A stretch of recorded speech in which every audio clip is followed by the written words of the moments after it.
Doctor साहब चाचा जी से माला पहनाइए, आप स्वागत करें जो है। अच्छा, और हमारी चाची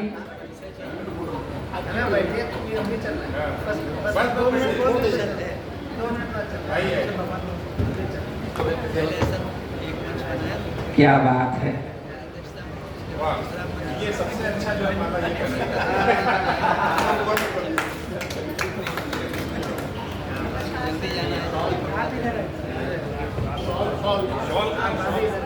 जो सीता माँ लक्ष्मण का जो वास्तव में बहुत विहंगम दृश्य है, ये अपने आप में एक अनुभव।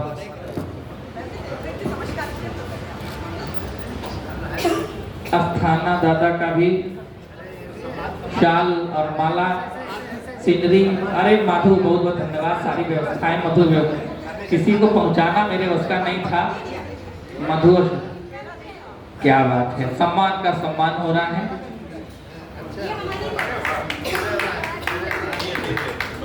मुझे फूल मत मारो है।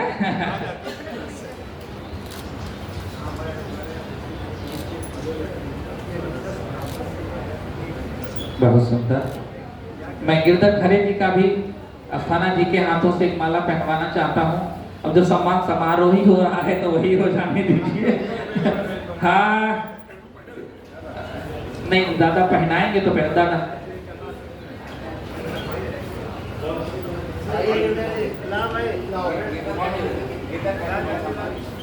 लो इधर लो।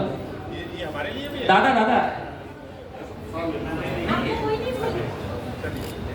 आदरणीय गिरधर खरे दादा, जो इस कार्यक्रम के कहीं कहीं बहुत सहयोग आपका रहा है।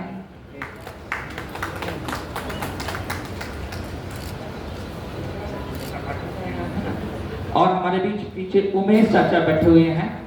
आदरणीय उमेश चाचा का भी सम्मान। अब देखो होता क्या है कि जब नेता कोई कद्दावर आ जाता है तो उसके हिसाब से सरकारें चलने लगती है, लेकिन हमारे बड़े भाई हैं सर्वेश दादा, सभी लोगों का मन रहता है कि सर्वेश दादा के हाथों में सम्मान हो जाए।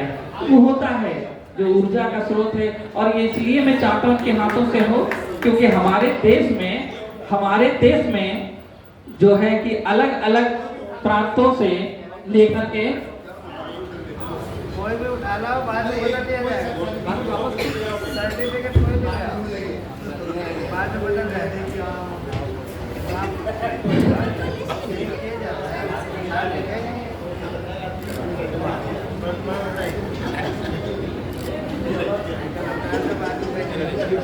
ये भी जल्दी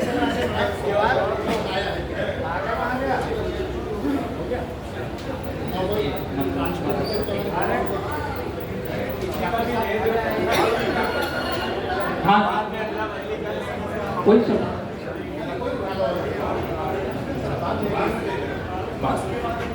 कोई सभी फोटो में हो जाएगा ना, इसी में है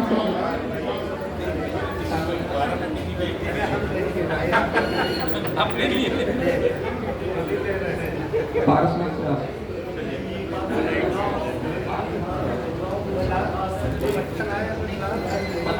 पटका पटका पटका में क्या पड़ेगा? पड़ गया। माला पड़ गई। ये पटका चढ़ा दिया।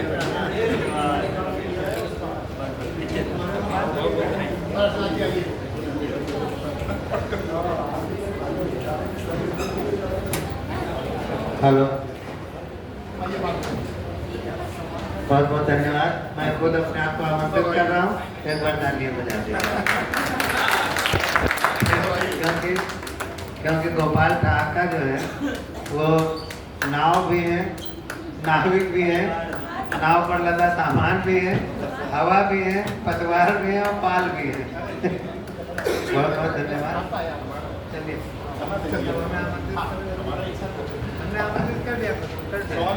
दादा आमंत्रित अपने आप को कर लिया है।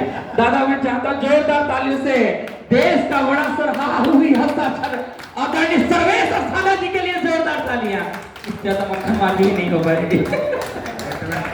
इतना न चिल्ला, यहाँ साउंड प्रूफ नहीं है। क्यों उठा लो? चलिए बोलो। एक सम्मान प्रवीण, डॉक्टर प्रवीण श्रीवास्तव का भी निकाल दीजिए।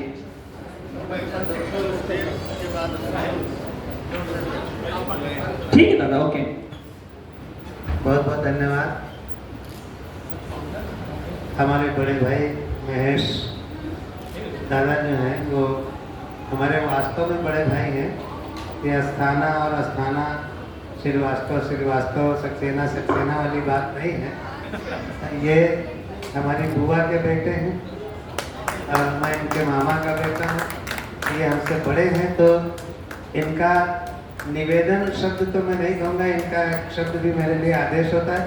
और जब भी ये वार्षिकोत्सव हुआ है और मैं शहर में रहा हूँ, तो मैं आता इसलिए ज़रूर हूँ क्योंकि ये हमारे वो भाई हैं जिन्होंने अपने माता पिता को हमेशा जिंदा रखा है जब तक वो खुद जिंदा है।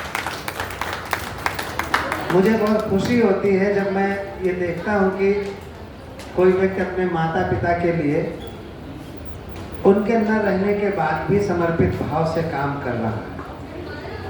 हम भूल जाते हैं जब हम थोड़ा सक्षम हो जाते हैं, हम भूल जाते हैं जब हमारा थोड़ा नाम हो जाता है, हम भूल जाते हैं जब हमारे पास थोड़ा धन आ जाता है कि ये सब किसकी वजह से हमें मिला है, हम कैसे पहुँचे हैं यहाँ तक, किसके श्रम का नतीजा है हम, ये हम लोग सोचना भूल जाते हैं। बैठ जाइए मैडम, बैठ जाइए, बैठ जाइए। हम भूल जाते हैं कि हम किसके श्रम का नतीजा है। लेकिन महेश भाई साहब जैसे लोग या और जो लोग अपने माता पिता की स्मृति को जीवित रखते हैं, निश्चित मानिए कि उनके बच्चे कभी भी उनका अनादर नहीं करेंगे। जिन लोगों ने माता पिता के प्रति उपेक्षा का व्यवहार किया है, उनके बच्चों ने कभी उनकी सराहना नहीं की। भले उस समय तात्कालिक तौर पर उन बच्चों ने ये देखा हो कि मेरे पापा ये कर रहे, मेरी मम्मी ये कर रही, और वो सीख लेते हैं। बहुत कहानियाँ इसकी प्रचलित हैं कि एक बेटा बहू थे, अपने माँ को घर पे छोड़ के जा रहे थे और अपने बेटे को साथ में ले जा रहे थे। माँ से बोले, माँ हम जा रहे हैं, हम लोग एक पार्टी में जा रहे हैं, रात का खाना कैसे बनेगा। इस पर विचार हुआ तो बहू ने कहा कि मम्मी ऐसा करना, जो सामने गुरुद्वारा है सड़क के पास, उसमें आप जाके खा लेना, लंगर में आपका डिनर हो जाएगा वहीं पर। बहू ने कहा। छोटा बच्चा 3-4 साल का वो सुन रहा था। आधा रास्ता पार हो गया तो बोला, मम्मी पापा मैं भी बड़ा होकर के ऐसी जगह घर बनवाऊंगा जहां पर सामने गुरुद्वारा हो। तो पापा मम्मी बहुत खुश हुए, बोले अरे वाह तुम तो बहुत धार्मिक प्रवृत्ति के हो, ये वो। ऐसा क्यों? बोला जब मैं भी अपनी वाइफ के साथ पार्टी में जाऊंगा तो आपको भी तो खाना कहीं से चाहिए होगा। ये अगर हमने अपने बच्चों को सीख दी है तो समझ लीजिए हम घोर पाप का कर्म कर रहे हैं, घोर पाप का। मैं कोई कथावाचक या कोई उपदेशक नहीं हूँ, लेकिन मैं एक पुत्र हूँ, एक संयुक्त परिवार का सबसे छोटा बेटा हूँ और महसूस करता हूँ कि संयुक्त परिवार की क्या ताकत होती है, माता पिता की वैल्यू करने से हमें क्या रूहानी सुकून मिलता है, ये मैं खुद महसूस करता हूँ। हमारे घर में बड़ी दिक्कतें आई पिछले कुछ वर्षों में, सबको पता है, लेकिन वो दिक्कत नहीं महसूस हुई हमें, क्योंकि पूरा परिवार एक साथ खड़ा था उसमें। चाहे वो मानसिक कष्ट हो, चाहे वो आर्थिक कष्ट हो, कोई भी दिक्कत नहीं है। और उसका एक्सटेंडेड फैमिली जो उसकी होती है वो आपके संस्कारों से बनती है। मेरा परिवार उतना ही नहीं है, मेरा परिवार बहुत आगे बढ़ गया, जिसमें श्वेता है, जिसमें वो जो है वो गोपाल हैं और मांझी हैं, ये हमारे योगी योगेश हैं, आप सब लोग इसमें से बहुत सारे लोग हैं जो हर मिनट पर उस समय खड़े रहे। वो एक्सटेंडेड फैमिली हमारी थी, हमारे परिवार का विस्तार था वो, जो हमेशा खड़ा रहा। आदरणीय ओम नीरव जी का मैं पता नहीं बचपन से मैंने इनकी सौम्यता, इनकी सरलता से बहुत कुछ सीखा। बहुत क्रोधित होते हैं, बहुत क्रोधी व्यक्ति हैं अंदर से, लेकिन कभी भी आपके समक्ष जाहिर नहीं करते। ये विशेषता होती है। बाद में धीरे से समझाना ये कला होती है। तो मैं ये बस यही कहना चाहता हूँ, पंकज जो है इसके हमारे दोस्त हैं, राज दर्पण जिनका है वो सामने खड़े हैं, मैं उनका बहुत धन्यवाद देता हूँ कि वो इस समय हैं। पंकज राय जी हमारे बहुत अभिन्न मित्र हैं जिनका ये राज दर्पण गेस्ट हाउस है। मैं आपकी तारीफ कर दूँगा, धन्यवाद। अभी आपसे मिलता हूँ आके। हाँ भैया, तो मैं 2-4 पंक्तियां कहना चाहता हूँ रिश्तों और परिवार के, कि रिश्तों में तकरार बहुत है। कुछ लोगों का सुना हुआ है, कुछ लोगों का नहीं सुना हुआ। रिश्तों में तकरार बहुत है लेकिन इनमें प्यार बहुत है। रिश्तों में तकरार बहुत है लेकिन इनमें प्यार बहुत है। और अपनी तेग संभल कर पकड़ो। पंक्ति में कविता की तलाश कीजिएगा। रिश्तों में तकरार बहुत है लेकिन इनमें प्यार बहुत है। अपनी तेग संभल कर पकड़ो, इस गर्दन में धार बहुत। अपनी तेग संभल कर पकड़ो। माँ जी डिस्टर्ब होता है कभी, ये हमेशा मंच का अनुशासन याद रखो कि अगर मंच के बगल में बातचीत होती है तो मंच कभी सक्सेसफुली काम नहीं करता। फिर से कहता हूँ, 2-3 तालियां हो जा रही है। रिश्तों में तकरार बहुत है लेकिन इनमें प्यार बहुत है। डाटा लेकिन कोई बुरा थोड़ी माना है, क्योंकि प्यार भी बहुत है। रिश्तों में तकरार बहुत है लेकिन इनमें प्यार बहुत है। अपनी तेग संभल कर पकड़ो, इस गर्दन में धार बहुत है। और जीते वही छोड़ जो जाते। फूफा जी हमारे आज भी जिंदा है। जीते वही छोड़ जो जाते, मरने को संसार बहुत है। जीते वही छोड़ जो जाते, मरने को संसार बहुत है। और एक फूल की बदनामी को, एक फूल की बदनामी को छोटा सा ही खार बहुत है। एक फूल की बदनामी को छोटा सा ही खार बहुत है। और अंतिम पंक्ति कि सारी दुनिया खुश रखने को बस अपना परिवार बहुत है। अगर हमारा परिवार खुश है तो हमारी पूरी दुनिया खुश है। और गेटक जी हमारे परिवार के मुख्य समन्वयक हैं। वो परिवार है उत्तर प्रदेश साहित्य सभा, और माँ जी गोपाल सब लोग उसके सदस्य हैं। आप लोग भी साहित्य सभा से जुड़िए और साहित्य के लिए बहुत अच्छे जो प्रयास हो रहे हैं उनमें शामिल होइए।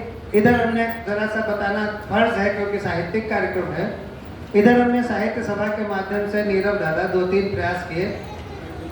एक तो लखीमपुर में भाई फारूक सरल जो हमारे कवि थे, बड़े कवि थे, उनकी डेथ हुई तो हमने वहाँ की मेयर से बात करके ये फाइनल करा लिया कि जिस सड़क पर उनका घर है उस सड़क का नाम फारूक सरल मार्ग रखा जाए। वो फाइनल हो गया, मतलब बस पत्थर लगने जा रहा है, बाकी सदन से पारित हो गया। दूसरा, यहाँ चौक का चौराहा, अमृतलाल नागर की हवेली वहीं थी, नागर हवेली चौक।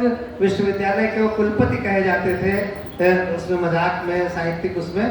तो चौक चौराहे का नाम अमृतलाल नागर चौक उत्तर प्रदेश साहित्य सभा के माध्यम से हुआ। जो पत्थर वहाँ पर लगा है वहाँ आपका अंकित भी हो गया कि साहित्य सभा के प्रयास। तीसरा, जिसमें आप लोग बहुत प्रसन्न होइएगा, ये जो लखनऊ की G20 रोड है, बहुत बड़ी सी रोड है। हमने राजनाथ जी से पूरा प्रतिनिधि मंडल गया था हमारा उत्तर प्रदेश साहित्य सभा का, और उनसे निवेदन किया कि इस सड़क का नाम साहित्य पथ कर दिया जाए। तो वो प्रिंसिपली वहीं पर एग्रीड हो गए। उन्होंने तुरंत जो है मेयर को कागज दिया, बोले इस पर काम करिए, ये बहुत ज़रूरी है। उस साहित्य पथ में क्या होना है ये मैं आपको बताना चाहता हूँ। उस साहित्य पथ में हर 50 मीटर पर, वो लगभग 6 किलोमीटर लंबी सड़क है, गोमती के तट पर, बहुत खूबसूरत सड़क है। हर 50 मीटर पर उत्तर प्रदेश के साहित्यकारों की प्रतिमा लगेगी और उसके नीचे शिलापट पर उनका परिचय लगेगा। तो हम अगर साहित्यकार हैं तो हमें साहित्यकारों के लिए कुछ सोचना भी पड़ेगा। मैं महेश भैया का बहुत आभारी हूँ। आभारी तो नहीं हूँ, मतलब यूँ ही कह रहा हूँ, तो कहा जाता है कि आभारी हूँ। उन्होंने मुझे सूचना दी कि आज कार्यक्रम है, इसलिए मैं उनकी कृतज्ञता ज्ञापित करता हूँ। बहुत आभार। और चूंकि मुझे 8 बजे हमारा एक फंक्शन है, हमको वहाँ पहुँचना, योगी योगेश को मैं ज़बरदस्ती ले आया, इसलिए मैं उनसे माफ़ी चाहता हूँ। बहुत बहुत धन्यवाद। मेरा सब कुछ खत्म हो गया, तालियां बजा दीजिए। एक सम्मान मंच का बाकी शेष रह गया था, डॉक्टर साहब का जो है सत्सम्मान जो है, और ये किताब जो है मेरी पहचान आदरणीय अस्थाना जी के लिए है पुस्तक। सर्वेश दादा को आदरणीय महेश दद्दू की तरफ से ये पुस्तक। दादा आपका सम्मान, आपका सम्मान बड़ा मुश्किल काम है दादा। दादा के लिए आप जोरदार तालियां।